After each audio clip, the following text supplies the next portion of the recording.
Bonjour à toutes et à tous. Donc, je suis très heureuse de vous accueillir aujourd'hui dans ce webinaire qui est dédié aux différents modes d'intervention des patients dans le système de santé. Hasard du calendrier, donc ce webinaire est organisé l'année des 20 ans de la démocratie en santé. Alors, pour ceux qui ne me connaissent pas, avant de continuer, je vais me présenter. Je suis Rebecca Gène et je suis donc le chef de projet de la filière FIMARAD. FIMARAD pour filière de santé maladies rares en dermatologie. Et donc, pour ceux qui ne connaissent pas, donc qu'est-ce qu'une filière, qu'est-ce que FIMARAD? Donc, la FIMARAD est un réseau labellisé et financé par le ministère de la Santé. Donc, ce FIMARAD est coordonné par le professeur Christine Bonner, qui est à l'hôpital Necker Enfants Malades. Elle est le chef de service.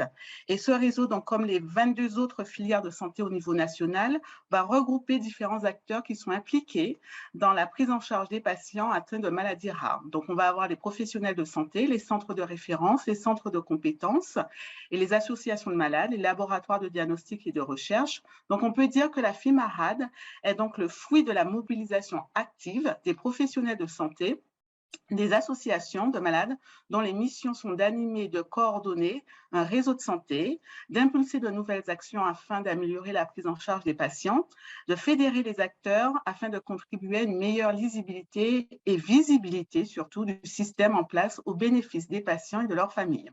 Donc, pour continuer et pour revenir donc à l'origine de ce webinaire, nous avons souhaité créer avec le professeur Christine Bonnemer un espace d'échange pour répondre aux nombreuses questions, interrogations de nos membres au niveau de la filière et dans les autres filières concernant sur la reconnaissance des activités menées, conduites par les patients intervenants, leurs fonctions, leur statut et leur formation. Donc, avant de poursuivre sur le déroulé du webinaire, je tiens à remercier chaleureusement l'Université des patients Sorbonne, Comment dire, avec qui nous avons préparé, organisé donc cette session intitulée « Les 20 ans de la démocratie en santé, les modes d'intervention des patients dans le système de santé ». Donc, je vais laisser maintenant la parole à Marilyn qui va vous présenter, vous expliquer donc le déroulement de la journée. Super, merci beaucoup Rebecca de ta confiance, de votre confiance à FIMARAD et de ce travail qu'on a mené pour arriver à aujourd'hui. Donc, merci beaucoup. Merci.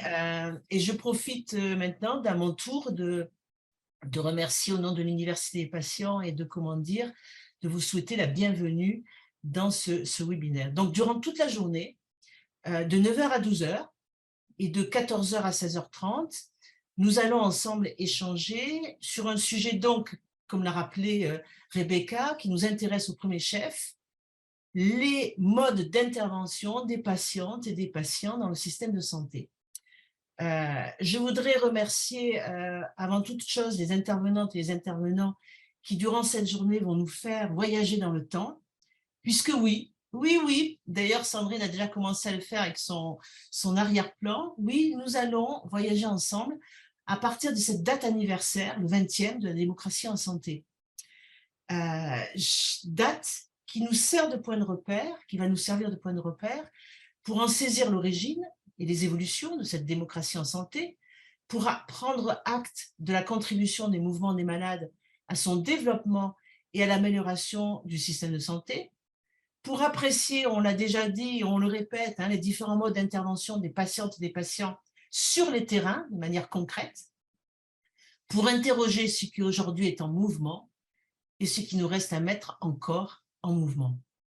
Je voudrais aussi qu'on prenne un petit temps pour vous faire vous faire part de la façon dont on va fonctionner pendant ce webinaire pour que l'échange ait lieu entre nous, c'est-à-dire entre vous, intervenantes et intervenants, et avec notre public de spectateurs et de spectatrices. En fait, vous allez, quand vous êtes spectateur, c'est-à-dire pour l'instant vous êtes 31 personnes à nous écouter, bonjour à toutes et à tous et merci, vous allez pouvoir, pour poser vos questions à partir de la fonction qui s'appelle QR en bas de votre écran. Vous avez un petit Q avec un R qui vous permet, et certaines l'ont déjà fait, de poser des questions. S'il vous plaît, ne posez que les questions, parce que si vous répondez à des questions par ce biais de questions-réponses, on ne peut plus nous y répondre. Donc, les réponses vont être recueillies par Corinne, que vous voyez s'afficher, Corinne Delporte et Lénis Pereira-Paolo. Elles vont recueillir vos questions dans cette rubrique questions-réponses et elles vont les transmettre aux intervenantes dès la fin des sessions. C'est-à-dire qu'une fois que Sandrine et Catherine auront fait leur intervention, vous pourrez, tout au long de leur intervention, poser des questions et ce sera Corinne et, excusez-moi de ce truc, et Lénis qui poseront les questions à nos intervenantes. Alors, je pense que je vous ai dit un petit peu l'essentiel et pour notre fonctionnement, et c'est avec plaisir donc que je vais passer la parole pour cette première session, d'une part à Sandrine Perrault, qui est consultante, elle va se présenter elle-même, hein, j'imagine, mais qui est consultante juridique experte droit de la santé, qui a été chargée de mission droit des usagers à la Direction générale de l'offre de soins du ministère de la Santé, et ensuite à Catherine Tourette-Turgis, fondatrice en 2010, faut-il le rappeler, de la première université des patients en France et dans le monde, l'Université des patients de la Sorbonne. Sandrine, c'est avec plaisir que je vous passe la parole. Je suis ravie de participer à ce webinaire. Alors, donc, je me présente très rapidement. Donc, je suis Sandrine Perrault, je suis juriste spécialisée en droit de la santé et effectivement, j'ai occupé des fonctions de chargée de mission au sein du ministère chargé de la santé, à la Direction générale de l'offre de soins, et j'étais particulièrement sur toutes les problématiques du droit des usagers du système de santé. Voilà, et aujourd'hui, je suis toujours consultante juridique, mais dans une autre direction. J'interviens au titre de mes anciennes fonctions de chargée de mission droit des usagers du système de santé. Ce dont j'ai envie de vous parler aujourd'hui, avant de dérouler le diaporama, c'est que je vais essayer de faire en sorte de partir de concepts assez théoriques pour vous expliquer comment concrètement on retrouve la manifestation de la démocratie. Alors, je vais jouer sur la terminologie, la démocratie sanitaire devenue la démocratie en santé. Et je vais faire un petit panorama de tout ça et vous expliquer comment, finalement, les patients, les usagers, les citoyens peuvent participer aux instances sanitaires ou autres et, au fond, être dans un exercice concret de la démocratie. Donc, je reviens sur la terminologie, un petit éclairage très simple, un éclairage terminologique. Le terme utilisé en 2002, c'est celui de démocratie sanitaire. On se situait exclusivement dans le versant sanitaire. C'est un terme qui a été utilisé à la fois par le législateur et le gouvernement, et on en retrouve les traces dans le Code de la santé publique. Et puis, il y a eu un mouvement en 2016 de vouloir changer cette terminologie pour ouvrir finalement l'exercice de la démocratie sanitaire à un exercice plus large qui est celui de la démocratie en santé. Ce mouvement a été porté entre autres par le Parlement de la santé, autrement dit ou autrement nommé la Conférence nationale de santé. Je ne vais pas rentrer dans le détail de ce qu'est la Conférence nationale de santé, mais vous pouvez trouver de l'information en ligne où je répondrai à vos questions. Et puis, on voit ce mouvement porté par des acteurs de la démocratie sanitaire, et aujourd'hui, en 2022, pardon, vous voyez, comme moi j'étais repartie il y a 20 ans, en 2022, eh bien, l'administration, le ministère, le gouvernement a adopté la terminologie de démocratie en santé, et on le retrouve en ligne sur le site du ministère actuellement dans le cadre d'un appel à projet finançant des actions de démocratie sanitaire au moyen du Fonds national pour la démocratie en santé. Voilà, deuxième diapositive, merci beaucoup. Finalement, la démocratie en santé, la démocratie sanitaire, comment c'est arrivé dans le paysage? Moi, je vais parler du paysage normatif, du paysage juridique. Au fond, Ce sont des conduites qui ont conduit le gouvernement et le Parlement à faire des choix et à intégrer ce mouvement sociétal au niveau national et à le concrétiser dans des instruments juridiques, comme les lois et les règlements. On peut faire le lien avec l'intervention que va faire Catherine tout à l'heure sur justement tous les mouvements qui ont amené à faire bouger les lignes, j'allais dire normatives. Je vais vous faire un tout petit rappel bref et qui n'aura rien à voir avec celui que va faire Catherine, qui sera d'une dimension un peu plus conséquente. Donc, quelques petits rappels historiques. Comment finalement tout ça est venu bouger les institutions et a été aidé par les politiques? Eh bien, c'est d'abord la mobilisation des patients avec des professionnels. Et le premier mouvement notable, c'est celui autour de la question du sida.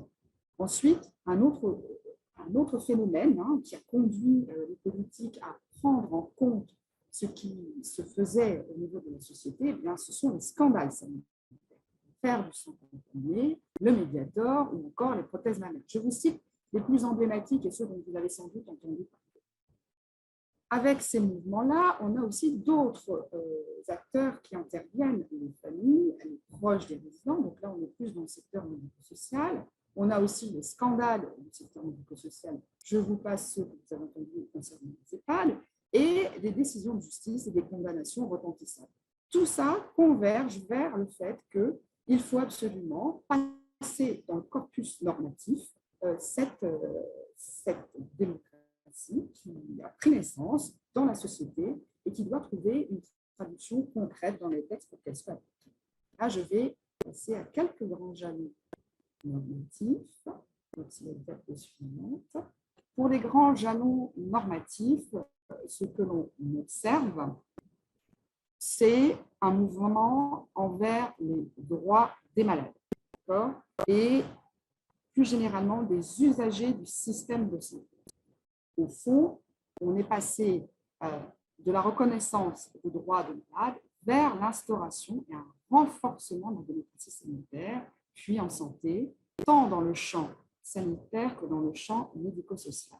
La diapositive suivante, on va vous exposer les grands temps, et je vais passer assez rapidement pour ne pas alourdir le propos. Le moment marquant au fond de la naissance de la démocratie sanitaire dans le corpus juridique, ce sont les ordonnances Juppé, 24 avril 1996. Et puis, on est vraiment dans l'an 1 de la démocratie sanitaire avec les lois, deux importantes en 2002, celle du 2 janvier 2002 qui concerne le secteur médico-social et social, et celle du 4 mars 2002 qui concerne le secteur de la santé. Et là, on a une reconnaissance de droits individuels et collectifs des usagers. Et ça, ces droits individuels et collectifs, c'est ce qui compose la démocratie sanitaire, la démocratie aussi. Ensuite, on a une loi de 2005 sur l'égalité des chances à la participation et à la citoyenneté. Et on a là plus du secteur médico-social et la loi de 2009, dite HPST, où finalement on reconnaît une participation dans la gouvernance des établissements de santé, et ceux du secteur médico-social, des usagers. Deuxième mouvement, l'an 2 de la démocratie, qui devient démocratie santé, avec la loi de 2015, adaptation de la société de l'information, donc celle qui concerne plus le secteur médico-social, la loi de 2016, celle qui est relative à la modernisation du système de santé, une loi sur la protection de l'enfance, ensuite en 2019, encore renforcement de la démocratie en santé avec la loi sur l'organisation et la transformation du système de santé, et en 2021, la loi dite Ségur, qui vient encore renforcer à nouveau ce mouvement vers la démocratie en santé. Et là, on est à la phase en 3, donc de la démocratie en santé, et on va voir ce qui va se passer, et bien on va le vivre en fait. Et sans doute, ça va être consacré dans le texte, et ça on le saura plus tard. Maintenant, après vous avoir brossé rapidement l'historique autour de la démocratie en santé et les grands jalons normatifs, je vais m'intéresser plus particulièrement à l'exercice de cette démocratie en santé, mais à proximité. Au fond, les questions que je vais envisager là avec vous, c'est de nous demander si mettre en œuvre cette démocratie en santé, donc ces droits individuels et collectifs des usagers du système, ça constitue un frein ou un levier dans les organisations de santé, c'est-à-dire celles qui font des prestations de soins, celles qui offrent des services, celles qui régulent et assurent la tutelle, ou celles qui élaborent les politiques de santé. Est-ce que concrètement, l'exercice de la démocratie en santé est un frein ou un levier?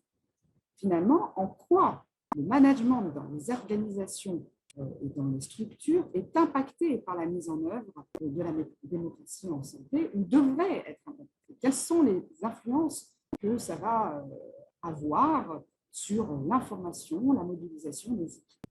On peut passer à la diapositive suivante.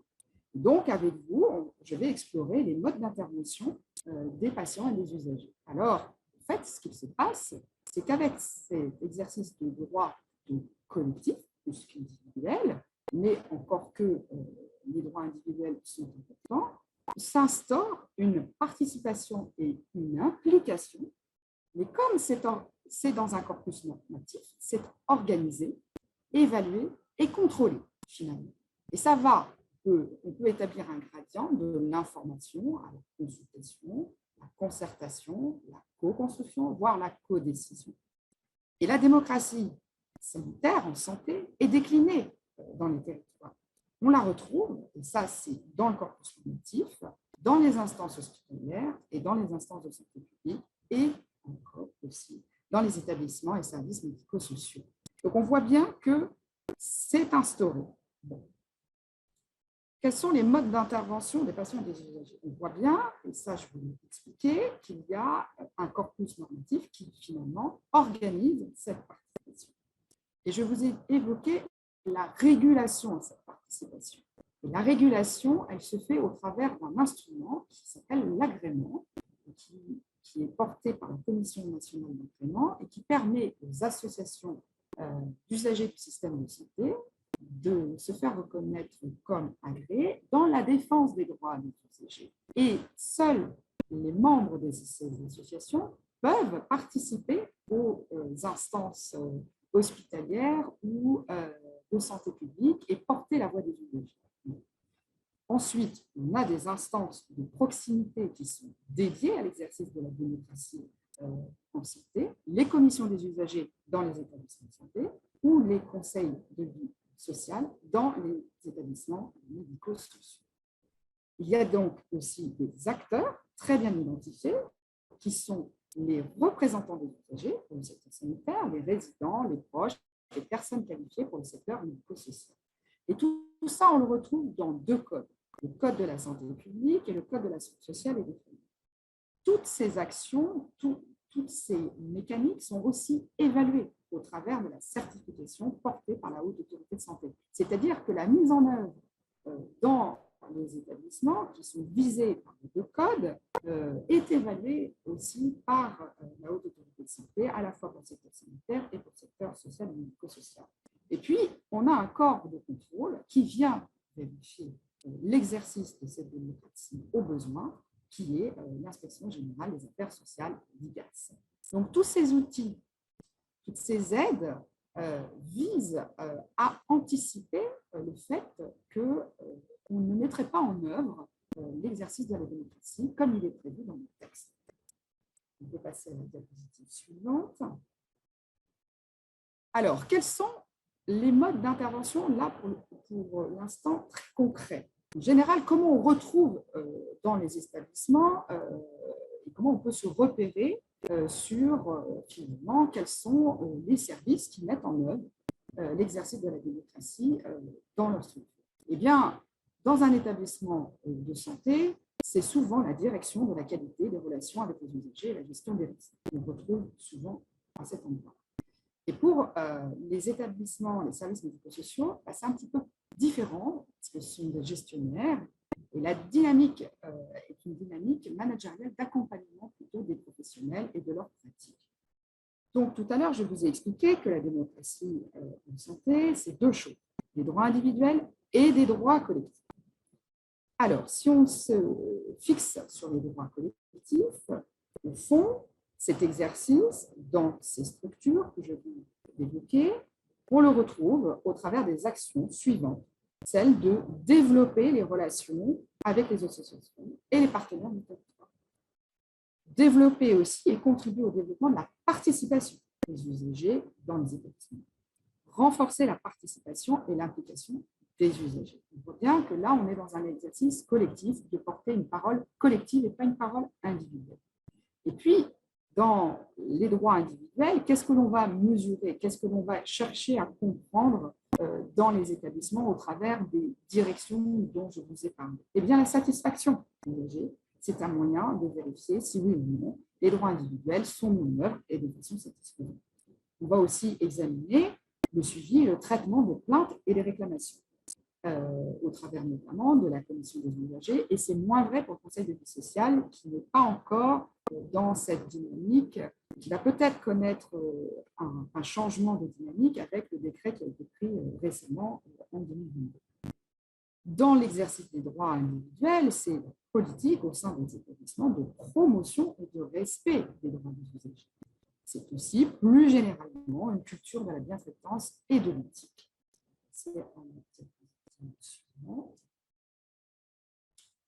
Quels sont les modes d'intervention au niveau national? Qu'est-ce qui est attendu là dans un... Vous voyez,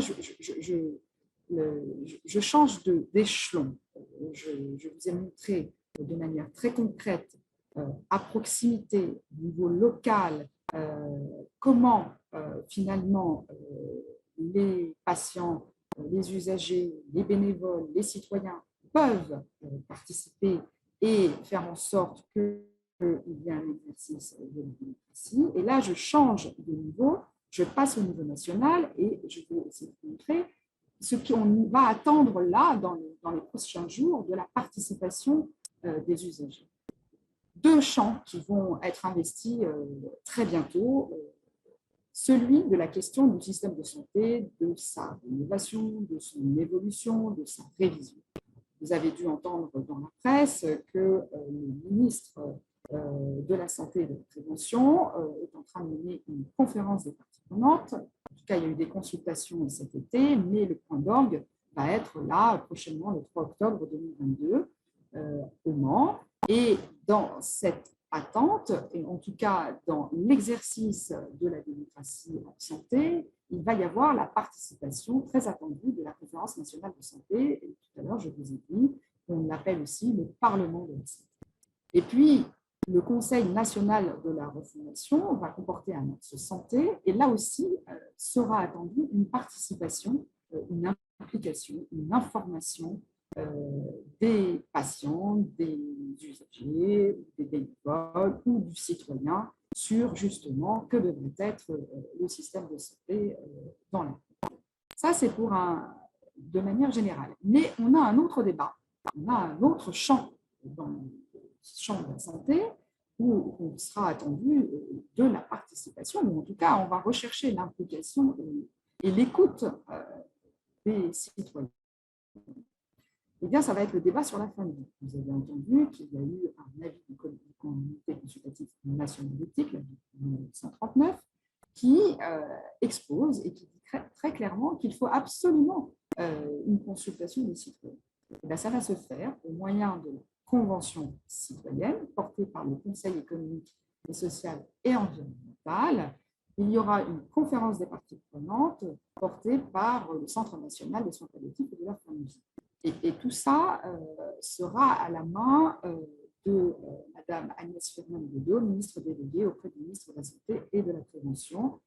Et ça sera mené par ses équipes. On voit bien, là, on a une attente, en tout cas, on va chercher la participation et l'implication des usagers et plus généralement du citoyen. On va passer à la diapositive suivante. Ce que je voulais vous dire, brièvement. C'est que par rapport à ça, par rapport aux modes d'intervention qui sont attendus, il faut savoir que très récemment, la direction de la recherche et de la statistique a fait une évaluation de l'implication et de la participation des usagers au titre de la démocratie en santé à l'élaboration de la stratégie nationale de santé 2018-2022. Ce qui est ressorti de cette évaluation, c'est que essentiellement, la démocratie en santé a été mobilisée dans une logique informationnelle. Pourquoi une logique informationnelle et pour l'instant qu'une logique informationnelle? Ça a été de se dire, OK, on a mené des consultations, mais finalement, on a recueilli plus d'informations et d'attentes des citoyens et des usagers. Et l'autre, on a recherché une sorte de validation ou en tout cas une légitimité au travers de cette consultation des politiques qui allaient être menées. On est resté sur un niveau très informationnel et finalement, on n'est pas allé jusqu'à la co-construction. Et peut-être que là, justement, ce qui va être attendu en 2022, c'est de faire le pas, c'est-à-dire l'informationnel, c'est bon, on le maîtrise bien, et il est temps de passer à quelque chose qui soit co-construit avec l'ensemble des patients, des usagers et des citoyens.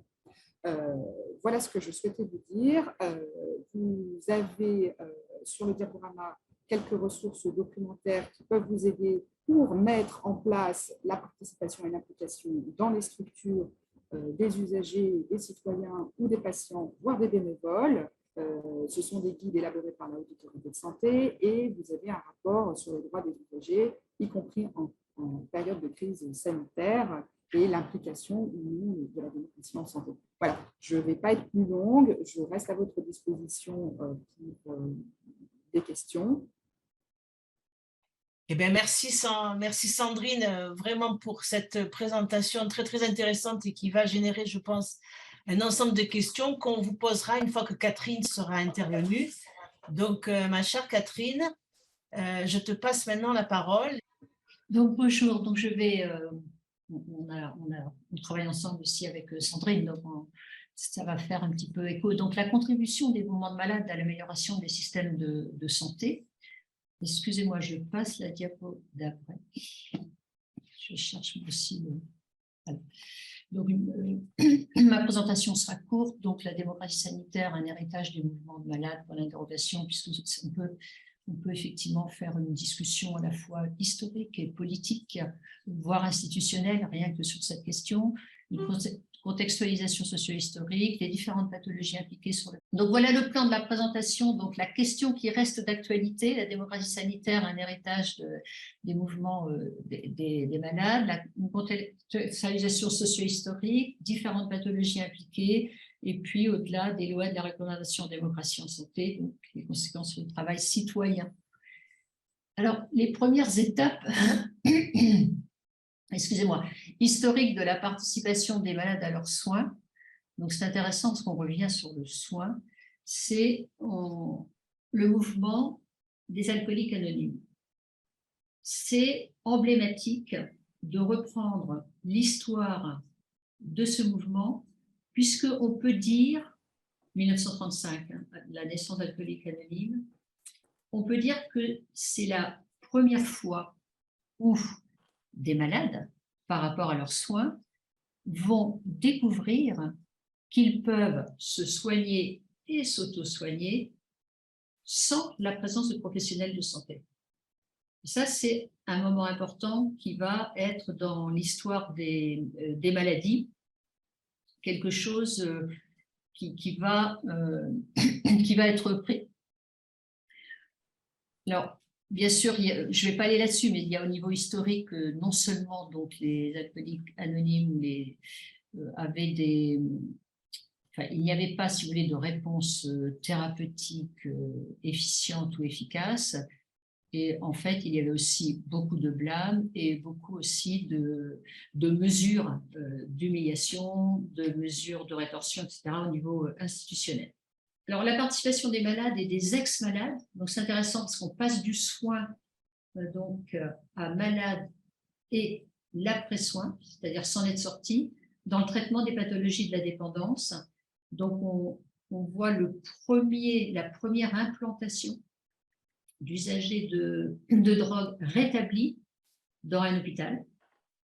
Et là, ce qui va être important, c'est que par rapport au manque ou aux lacunes dans les programmes de soins, on s'aperçoit que si quelqu'un qui s'est rétabli est intégré dans le système de soins, eh bien, cette personne-là, c'est la seule qui représente l'espoir de s'en sortir. Donc, c'est vraiment là le patient ex-malade comme faisant partie du soin du côté donc de la prescription de l'espoir. Alors, les années 70, c'est extrêmement mouvant, donc on a beaucoup d'exemples de prise en charge communautaire à destination des usagers de drogue. J'y reviendrai tout à l'heure, puisque là, on va aller, c'est la diapo, en fait, c'est la diapo principale sur laquelle je vais un petit peu m'arrêter.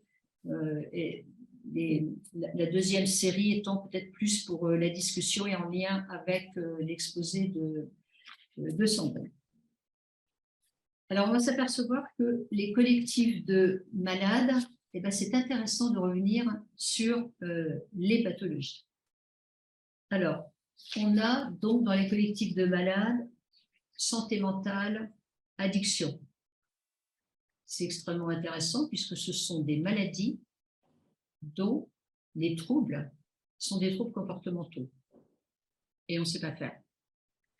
On a le sida, les maladies transmissibles.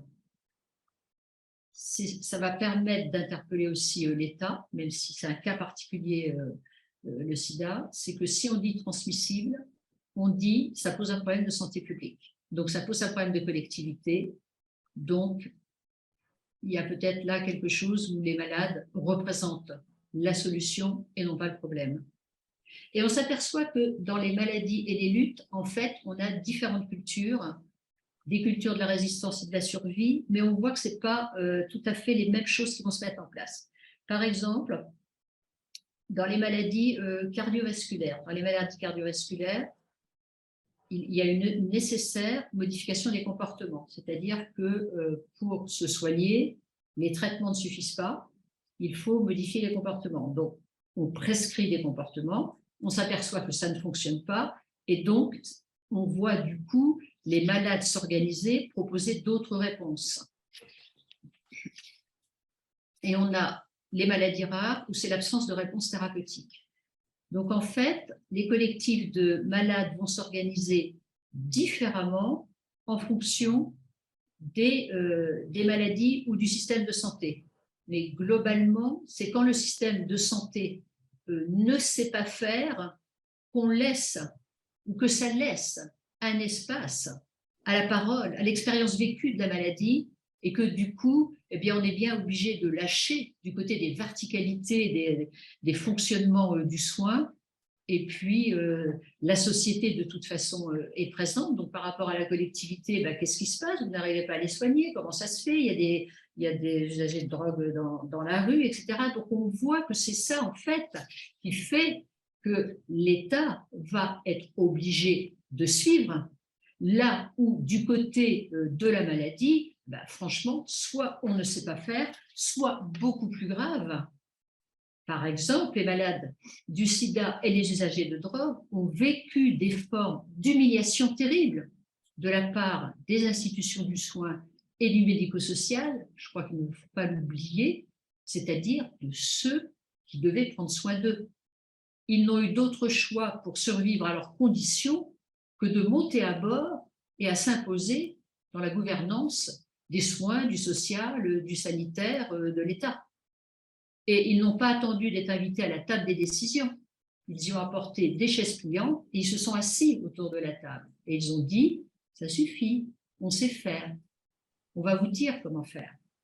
Alors, l'exemple du sida est intéressant parce que cela a été possible à une époque, à cette époque-là, parce qu'il n'existait pas de champ d'expertise constitué dans ce domaine et que l'État lui-même était confronté à une crise d'expertise. Donc, c'est souvent dans les moments de grande incertitude, de crise d'expertise, que aussi ça ouvre une possibilité.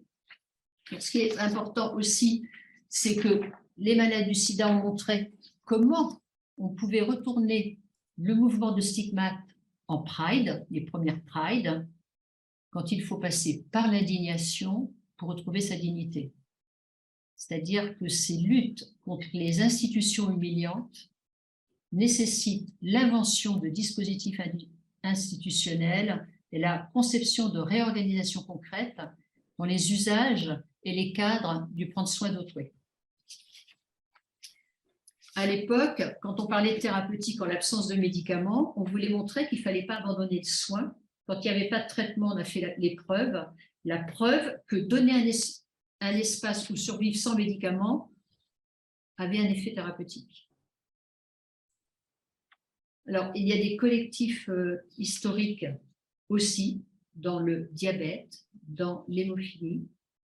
Et puis, il y a tout un courant dans les collectifs de malades, ce qu'on appelle le courant, la coalition des survivants. Et la coalition des survivants, la première, c'est en 1986 dans le cancer.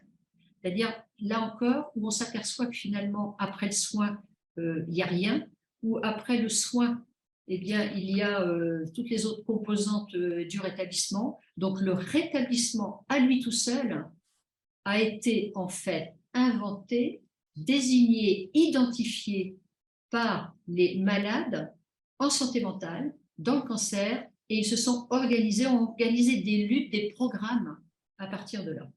Donc, je crois que je n'ai pas forcément le temps de développer plus, mais c'est vraiment un travail important en résumé de voir que chaque maladie aussi va produire sa culture de la résistance et sa culture de survie.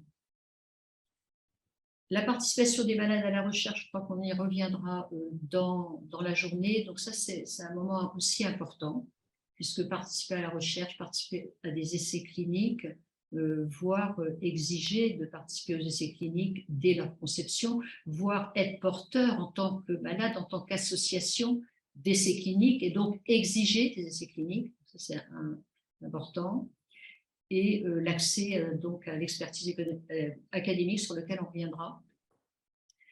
Alors, les dispositifs législatifs qui encouragent la participation des malades, leur parcours de soins, donc on l'a vu, la loi 2002, 2009, 2016. On dispose donc de ces lois.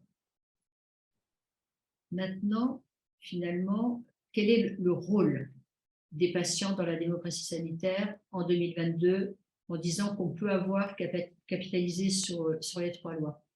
D'abord, il s'agit de faire de la démocratie sanitaire une réalité et pas seulement une loi, pas seulement une intention d'État, en impliquant les patients et les usagers du système sanitaire et médico-social à l'hôpital, oui, en ville, mais aussi dans la cité. Il s'agit de développer l'implication des patients et ou de leurs proches aidants dans les décisions de soins. Et un point important, qui est un point de friction avec le système de soins, c'est les réunions de concertation pluridisciplinaires. C'est-à-dire que ces réunions, pour les personnes qui ne sauraient pas, c'est les réunions où on décide du type de soins, de l'éligibilité à des soins particuliers, des programmes d'essais thérapeutiques dans un service, etc. Donc, comment faire pour que l'implication des patients aille au cœur de ce soin-là, c'est-à-dire au cœur de la décision de soins, même si on a des recommandations et des lois sur la décision médicale partagée. Mais où est-ce qu'elle commence? Alors après, traiter la question des patients dont les statuts sont reconnus par la loi et ceux qui ne le sont pas, ça c'est un grand débat. Par exemple, le statut de patient expert est reconnu par la loi, pas le statut de patient partenaire, et ça c'est vraiment tout le débat d'aujourd'hui. La loi HPST a imposé la participation des usagers dans les programmes d'éducation thérapeutique. L'HAS a publié une recommandation sur l'engagement des usagers. Comment inventer les modes opératoires et les méthodologies qui vont avec? C'est-à-dire, disposer d'une loi ne suffit pas si on ne sait pas comment la faire fonctionner et si même les institutionnels supposés l'appliquer ne disposent pas des méthodologies qui vont avec. C'est le problème des hôpitaux, par exemple, qui vont dire ben, nous, on veut bien des patients partenaires, etc., mais on n'a même pas de mode opératoire pour pouvoir les embaucher, etc. C'est le thème de toute la journée. Définir les bonnes pratiques, les recommandations. Il y a des outils du droit qui sont inadaptés, notamment les outils du droit qui relèvent du statut des patients intervenants, c'est-à-dire quelles sont les conditions d'exercice, quel type de contrat, quel type de recrutement, indemnisation, non, peut-être pas, rémunération, l'assurabilité, la risque de perte du système de protection sociale, la précarité. Donc tout ça, c'est vraiment ce qu'il y a à faire, ce qu'il faut faire, ce qui reste à faire, ce qui doit être fait. Les pratiques innovantes émergentes des articles 51, nécessité de s'en inspirer en partant des spécificités de l'organisation française du soin, qui reste à améliorer, voire à réformer. C'est aussi intéressant, je crois, aujourd'hui qu'on parle de l'organisation française du soin, parce qu'on ne peut pas forcément importer des modèles extérieurs, étrangers, dans une organisation française du soin qui ne fonctionne pas selon les mêmes principes, voire les mêmes postulats, qui n'ont pas les mêmes valeurs, par exemple de solidarité, d'accès aux soins, etc. Donc il y a plein de choses à faire, et je pense que c'est quelque chose d'extrêmement important aussi à discuter tout au long de la journée. Et puis bien sûr les débats sur la formation, la diplomation, la rémunération, qui sont des débats de première ligne, qui en cachent plein d'autres. Eh bien, ce sont les thèmes de travail de ce webinaire. Merci Catherine, merci beaucoup. Donc déjà, je vais peut-être pour tout le monde répondre à au moins une question avant de donner la parole à Corinne Delporte et à Lénise. Donc vous allez avoir, il y aura un replay qui va être accessible, donc le replay de ce webinaire, et donc vous pourrez avoir accès donc aux diaporamas qui ont été visionnés. Donc voilà, c'est comme ça que vous pourrez avoir accès à ces supports. Vous pouvez utiliser la petite fenêtre QR pour poser vos questions par rapport aux deux interventions. Est-ce que Corinne, en attendant que des personnes posent leurs questions, s'il y a des questions, est-ce que tu as des questions à poser à l'une ou l'autre de nos intervenantes? Oui, absolument. Merci pour ces interventions très complémentaires. En fait, la première, c'est peut-être plutôt une remarque. Au fond, on a l'impression qu'aujourd'hui, la société civile va un peu plus loin que la simple participation des usagers sur les questions de démocratie en santé. Parce qu'aujourd'hui, on a des patients qui interviennent auprès des équipes, auprès d'autres patients. Donc voilà, on a l'impression que finalement, la société civile a un temps d'avance sur les lois. Qu'est-ce que vous en pensez, Sandrine? Oui, C'est ça. la société est forcée de constater que oui, la société civile est prête et effectivement, elle a un temps d'avance sur les lois. Et c'est heureux, d'ailleurs, que ça soit comme ça. Qu'au fond, la loi ne bride pas les initiatives et que la loi suive justement les initiatives et les consacre. Et il faut justement laisser toute cette place à la créativité, à l'innovation. Le législateur ne doit pas enfermer ce que le législateur fait et ce que le gouvernement fait aussi, c'est de permettre de mettre un cadre qui doit être quand même relativement souple pour que les innovations puissent émerger en termes de participation. Mais le législateur et le gouvernement sont aussi parfois en retard, force est de le constater aussi. Là, je pense qu'on va avoir quelque chose de très intéressant qui va se passer au niveau de l'exercice concret de la démocratie en santé, avec ces instances et cette mobilisation des citoyens, à la fois pour le débat sur la fin de vie, donc avec le Conseil économique, social et environnemental, cette participation citoyenne qui va être recherchée. Alors, je ne sais pas ce que ça va donner, mais en tout cas, on sent une volonté de faire appel aux citoyens pour ça. En tout cas, c'est très clair. Et on sent bien que la société est prête à faire évoluer les lois qu'on a sur le vie.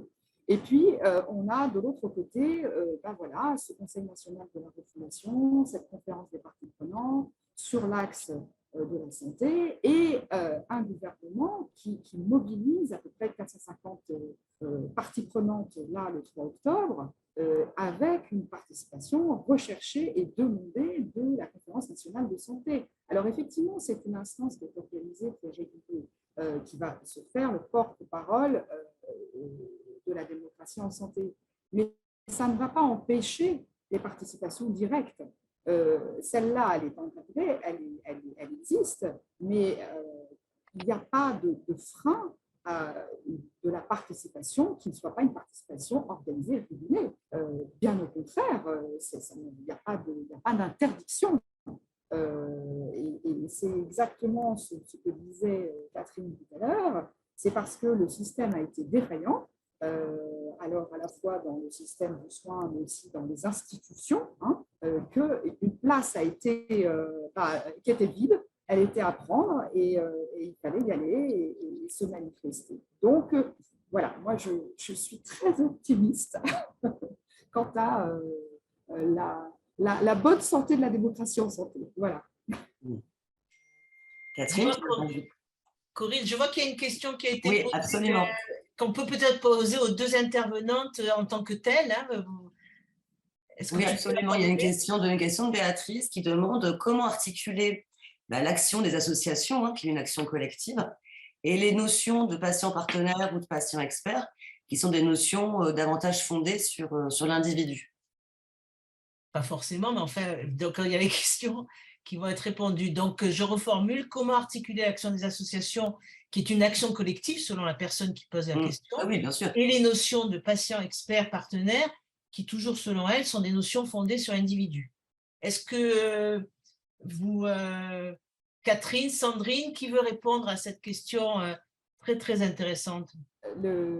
La participation du patient partenaire, du patient expert, le patient expert est reconnu dans le cadre légal et exclusivement reconnu sur l'éducation thérapeutique. Hein. Ouais. Donc, la dénomination patient expert est, pour l'instant, dans le cadre juridique, réservée à l'éducation thérapeutique. Attention, c'est ce que le droit dit. Ça ne veut pas dire que c'est le réel de la pratique dans les établissements.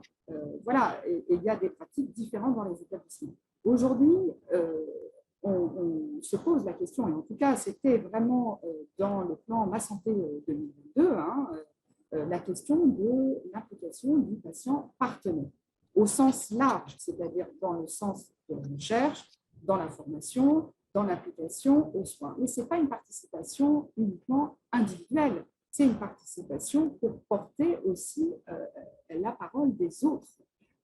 Et par exemple, dans le cadre de la formation, quand on reconnaît le partenariat d'un patient, bien évidemment, c'est un individu qui vient dans le cadre d'une formation en médecine, mais il ne porte pas uniquement sa parole, il porte une parole aussi de représentants de patients comme lui ou d'autres d'ailleurs.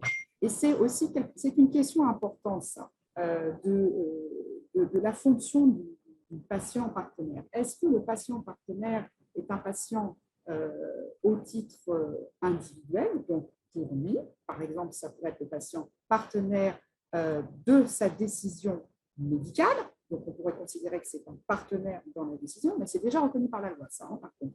L'association à la décision médicale de l'individu, c'est dans le Code de la santé publique. Alors évidemment, ça doit s'appliquer. Je ne dis pas que c'est appliqué, mais participer à sa décision et à la décision de sa prise en charge des soins, c'est consacré par la loi. Donc on peut déjà là considérer que le patient est un partenaire dans la décision. Donc on est sur un niveau individuel, mais on a aussi un niveau collectif. Le patient partenaire, ça peut être un patient qui intervient au niveau d'une connaissance collective de ce qu'est un patient avec tel type ou tel autre type de pathologie, et pas justement porter uniquement la parole par rapport à soi, mais porter la parole par rapport à une pathologie, par rapport à une maladie, par rapport à un handicap. Voilà. Donc, on a deux niveaux, et effectivement, c'est assez compliqué de comprendre. Et toutes ces notions se travaillent et devraient se travailler en collaboration avec les soignants, avec les établissements, avec les associations, avec l'usager directement, hein, celui qui est concerné. Voilà ce que je peux en dire, moi, sur le versant cadrage normatif, réglementaire, institutionnel. Voilà. Une réponse qui nous aide beaucoup, qui est vraiment une réponse. Oui. Catherine, tu veux ajouter quelque chose? Peut-être pas, parce que comme c'est le débat tout au long de la journée, qu'il y a des patients partenaires qui vont intervenir, je réserve peut-être des éléments de synthèse, mais peut-être pas là tout de suite. Et bien évidemment que cette question est très, très intéressante.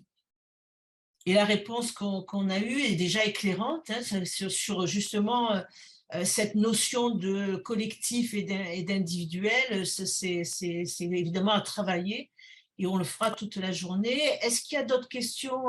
Oui, parce que ma réponse, ce sera autour des nouveaux métiers émergents dans la santé, etc. Donc, c'est plus large. Donc, je ne vais peut-être pas ouvrir tout de suite là. Corinne, est-ce que tu aurais une question à soumettre à nos intervenantes? Oui, le sujet de l'étranger a été abordé très brièvement. Mais en fait, comment ça se passe ailleurs? Pour les patients experts, les patients partenaires, etc. Tu veux dire en Europe et dans le monde? En Europe ou en tout cas à l'étranger, où est-ce qu'on en est aujourd'hui? Alors, effectivement, le patient partenaire est quelque chose qui est investi ailleurs en Europe, hein, notamment en Belgique, en Suisse, en Italie. C'est vraiment en Grande-Bretagne. Grande-Bretagne aussi. C'est vraiment quelque chose qui existe depuis plusieurs années. Et puis, on a un modèle aussi qui est le modèle de Montréal. Et ça, je laisserai Luigi Flora vous en parler cet après-midi. Sur cette notion-là qui est plus large de ces patients partenaires. Ce qui aujourd'hui est en interrogation en France. Pour reprendre ce que disait Catherine tout à l'heure sur le système français, parce qu'il y a un particularisme quand même sur le système français qui repose sur la solidarité nationale, ce qui n'est pas le cas dans les autres États. Dans le cadre de Ma Santé 2022, il y a une disposition qui a justement favorisé l'intégration des patients au titre de la formation initiale des professionnels de santé. C'est une mesure qui est passée dans le Code de l'éducation et il est prévu maintenant dans le Code que des patients participent à la formation des professionnels de santé aux études médicales. C'est concret. Bon, maintenant, comment ça doit se traduire dans le réel, comment ça doit se mettre en place, c'est un vrai sujet. Pourquoi? Parce que quand on parle de cette notion-là de patient partenaire, au fond, on doit travailler d'autres questions. Qu'est-ce que c'est qu'un patient partenaire? Donc, sa définition. Est-ce que c'est quelqu'un qui a une formation? Est-ce que c'est quelqu'un qui a un diplôme? Est-ce que c'est quelqu'un qui est porteur de la parole d'un groupe? Ou est-ce qu'il porte sa propre parole? Est-ce que c'est quelqu'un qui doit être rémunéré? Si oui, est-ce que sa rémunération ne doit pas venir en interférence avec ses droits sociaux? Parce que la plupart, quand même, des patients qui se retrouvent à faire de la formation à différents niveaux sont dans des situations compliquées, complexes. Et il ne faudrait pas que le fait qu'ils perçoivent une forme de rémunération les prive de leurs droits, parce que c'est peut-être pas quelque chose de pérenne. Donc, on doit imaginer comment aussi pérenniser leur participation. Est-ce qu'il faut les professionnaliser? Et toutes ces questions-là autour du patient partenaire ou du citoyen partenaire, ça ouvre plein de champs de discussion sur lesquels, alors, pour tout vous dire, le ministère travaillait avant la crise Covid, et malheureusement, voilà, télescopage de cette crise, ces questions-là se sont retrouvées dépriorisées. Ce que je veux dire, c'est qu'elles ne sont pas abandonnées. Elles sont juste passées au second plan parce que, ben voilà, vous savez, cette période de crise a engendré pas mal de choses.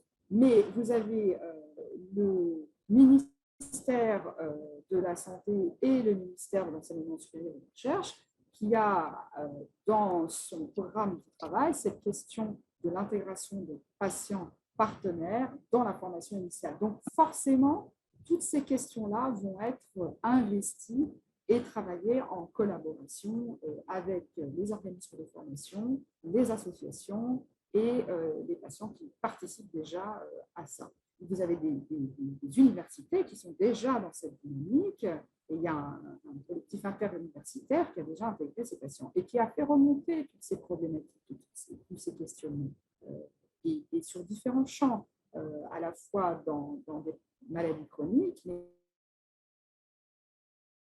dans d'autres pathologies.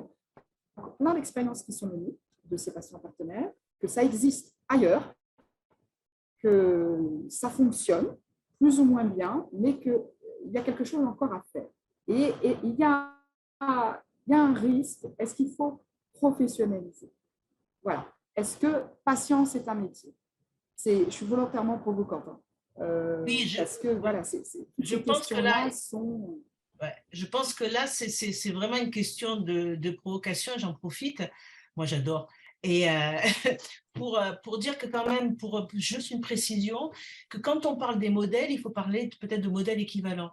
Parce qu'il me semble bien que le modèle de Montréal, cette notion de rémunération, de professionnalisation, n'est pas posée de la même manière qu'en France, où en France, quand on commence à poser une question et quand on commence à la triturer, la travailler, quand on pose des réponses, elles sont souvent institutionnelles, elles vont beaucoup plus loin que dans certains pays, parce qu'effectivement, nous, quand on réglemente, on va réglementer d'une manière très large.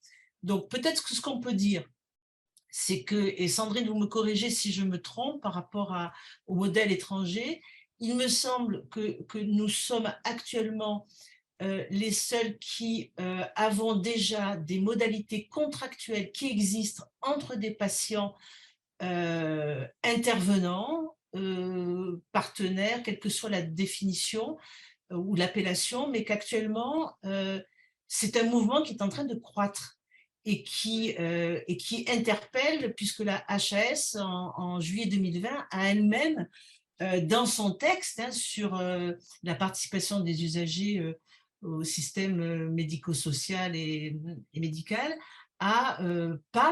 évoque la possibilité de rémunération sous les conditions évidemment que vous avez indiquées, qu'il ne faudrait pas que les gens perdent leurs droits quand ce sont des emplois précaires. Donc voilà, je voulais juste faire ce petit clin d'œil en disant que à comparaison, il faut comparer après à partir de ce qui se fait sur les terrains et pas simplement sur les questions théoriques. Catherine? Oui, juste peut-être, parce que ça tient à une phrase. La question, c'est bien sûr, oui, la législation, des recommandations, etc. Mais le plus important, c'est aux personnes directement concernées de s'auto-organiser, de se constituer en collectif, et c'est aux patients partenaires de dire, ben voilà, nous on a besoin de ça, etc. Arrêtez de parler de nous, parlez aussi avec nous, et nous on peut vous parler. Enfin, il me semble que là aussi, il va falloir faire monter à bord les personnes directement concernées qui, elles, vont indiquer les voies à prendre pour la question de leur statut, etc. Je pense qu'il ne va pas falloir faire sans. Il ne va pas falloir faire sur 100. Comme toujours, l'histoire nous l'a prouvé et nous le prouve. Je vois, Corinne, qu'il y a une question qui pourrait être intéressante avant de clôturer cette première partie. Je sais qu'on va y répondre dans l'après-midi, d'une certaine manière, mais est-ce que tu peux nous la partager? Bien sûr, je peux vous la lire. Alors, que dit la loi sur la reconnaissance des patients partenaires ou des patients experts? On retrouve ces deux notions-là qui sont en train de se dessiner, mais il me semble que celle de patient expert, en tout cas, est un peu plus reconnue, un peu plus encadrée aujourd'hui. Donc, que dit la loi sur la reconnaissance des patients partenaires ou experts en termes de diplôme ou de formation? En clair, est-ce qu'il faut obligatoirement avoir un diplôme ou une certification pour être reconnu, d'après ce que nous dit avec Mosaïka? Pour l'instant, c'est vraiment du questionnement. Est-ce qu'il faut un diplôme? Est-ce que c'est encore, c'est ce que je disais de façon très provocante tout à l'heure, est-ce que c'est une profession, patient partenaire ou patient expert? Ce qui semble le plus pertinent quand même, c'est plutôt de reconnaître des compétences et être sur un référentiel de compétences, de savoir-être et de savoir-faire acquis au travers de son expérience de patient. Et là, c'est bien plus pertinent, à mon sens, hein, ça n'engage là pour le coup que moi pour l'instant, et je ne porte pas la parole du gouvernement ou du ministère, c'est que on acquiert des compétences, des savoirs au travers de son expérience de patient. Et que cette reconnaissance de ces compétences acquises et de son expérience a tout son sens. Alors maintenant, est-ce qu'il faut en passer par un diplôme? Peut-être, je ne le sais pas. Mais en tout cas, je pense que la première brique, c'est de reconnaître par un référentiel de compétences ce qu'on a pu acquérir dans son expérience. Et c'est vrai qu'en France, on aime bien, pour recruter quelqu'un, vérifier qu'il a des diplômes, un CV, une lettre de motivation, plusieurs entretiens, une sorte de contrôle pour ne pas se tromper, pour ne pas recruter la mauvaise personne. C'est un peu embêtant. Ensuite, ce qui est craint aussi, c'est que à vouloir trop encadrer aussi ce que pourrait être un patient partenaire, est-ce qu'on ne va pas le déconnecter de ce qu'il est vraiment? Et quand je parle de professionnalisation, c'est ça, c'est-à-dire une sorte de normalisation, une sorte de formatage, et on n'aura plus ce en quoi il est important, c'est-à-dire son expérience et pas celle comme quand vous voudrez l'entendre standardisée, normalisée, et d'avoir justement une forme d'autonomie, d'indépendance vis-à-vis des structures qui vont l'accueillir. Parce que se pose la question, on voit bien des établissements qui disent oui, nous, on veut bien recruter des patients partenaires, mais comment on fait? Est-ce qu'il faut qu'il soit diplômé? Est-ce qu'il faut qu'il représente quelque chose? Vous voyez ce qui peut se dessiner derrière cette normalisation, cette standardisation. Le risque, c'est de perdre cette originalité, cette créativité, cette innovation que porte ce patient par son expérience, qui n'est pas une expérience institutionnelle. En revanche, c'est son vécu de l'institution et de la maladie ou du handicap qui est intéressant. Et former, est-ce que ce n'est pas justement le mouler dans quelque chose? Et je suis encore à nouveau volontairement provocante. Oui, Parce oui, que oui, je vais juste répondre sur ce point-là, Sandrine, parce qu'en fait, former, c'est pas du tout être déshabillé de ses savoirs expérientiels. Former, c'est au contraire les regarder, décider d'en faire ce que l'on désire en faire, c'est se positionner par rapport à ce qui s'est arrivé, etc. Donc, c'est au contraire source de créativité, etc. Enfin, la formation n'a jamais été un déshabillage de l'individu, au contraire, c'est donner le choix d'utiliser les habits qu'on veut. Donc, les formations, ce sont des voies d'émancipation, etc. Mais on reviendra là-dessus, puisque c'est tout au long de la journée, on aura Catherine, cette question. Donc, Catherine, je voudrais juste ajouter quelque chose à vos deux reprises, et ça me fait sourire parce qu'effectivement, je partage tout à fait ton avis, je fais les clins d'œil tristes à Sandrine. Simplement dire que c'est Lénis qui me l'a rappelé tout à l'heure, pour l'éducation thérapeutique du patient, le législateur a demandé à ce que non seulement les professionnels de santé qui interviennent dans les programmes ETP soient formés au sens d'une formation à partir d'un cahier des charges qu'interprètent comme ils le souhaitent les organismes de formation, mais aussi les patients qui interviendraient. Alors, là où la HAS est allée plus loin que le législateur dans ses recommandations, c'est qu'elle dit non seulement les patients formés peuvent intervenir pour animer des ateliers, mais en plus, ils pourraient co-construire ces ateliers. C'est-à-dire qu'on voit bien qu'à chaque fois qu'il y a quelque chose qui s'ouvre, la créativité, soit des institutionnels qui sont toujours un peu en avance sur le temps, soit, comme le disait tout à l'heure Catherine, des personnes elles-mêmes, fait qu'on n'a pas à se soucier qu'avant qu'on soit formaté, il va falloir qu'on rassure tout le monde en disant qu'effectivement, sur les terrains, les personnes vont plus loin. Voilà, donc en tout cas, on a répondu. J'espère que cette réponse qui vous a été apportée par Sandrine, très sollicitée, et Catherine. Sandrine, j'espère que, je ne sais pas si vous allez rester avec nous, mais j'espère que ce temps passé avec nous vous a plu, tout simplement. Tout à fait. Merci beaucoup de m'avoir invité. Et puis voilà, maintenant, j'écouterai avec plaisir les différentes interventions et les retours. Et ça va lancer le débat et la discussion autour de toutes ces questions. Ah, c'est super. Ça veut dire qu'on va être avec vous dans le débat. Donc ça, c'est vraiment, merci beaucoup, hein, Sandrine. J'apprécie beaucoup.